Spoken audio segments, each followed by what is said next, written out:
HSC 2024 batch তোমাদের যশোর বোর্ডের আজকে পদার্থবিজ্ঞান প্রথম পত্রের পরীক্ষার সমাধান নিয়ে আসলাম। দুঃখিত তোমাদের যশোর বোর্ডের কোশ্চেনের এটার সমাধান একটু দেরিতে দেওয়ার জন্যে, কারণ কোশ্চেনটা ম্যানেজ করা একটু ঝামেলা হয়েছিল, কোশ্চেনটা হাতে পাইনি, এর কারণে তোমাদের সমাধানটা দিতে একটু দেরি হলো। তো তোমরা কিছু মনে করো না, একটু দেরি হয়ে গেল। অবশ্যই আগামী দিন থেকে তোমাদের বিষয়টা মাথায় রাখা হবে।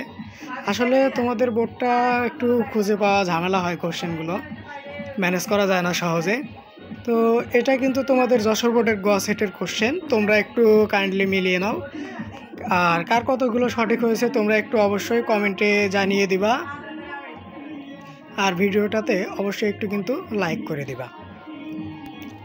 আর যারা নতুন ভিউয়ার্স আছো তোমরা অবশ্যই কিন্তু ভিডিওটা আমাদের চ্যানেলটাকে একটু সাবস্ক্রাইব করে দিবা, কারণ পরবর্তী পরীক্ষাগুলোর এমসিকিউর সমাধান কিন্তু তোমরা 2টা থেকে 3টার মধ্যেই কিন্তু এই চ্যানেলে পেয়ে যাবা।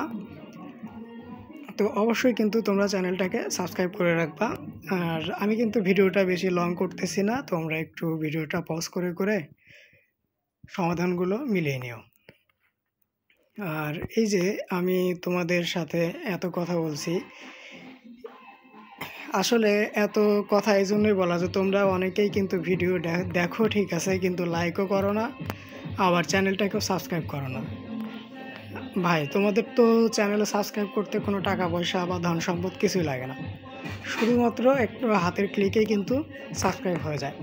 তো দেখো, তোমরা একটু কষ্ট করে সাবস্ক্রাইবটা করে দিও, তাতে আমাদেরও ভিডিও বানাতে কিন্তু অনেক উৎসাহ পাওয়া যায়।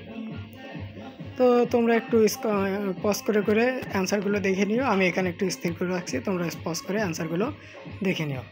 এরপরে আসো, এরপরে শেষের যে অংশটুকু ছিল,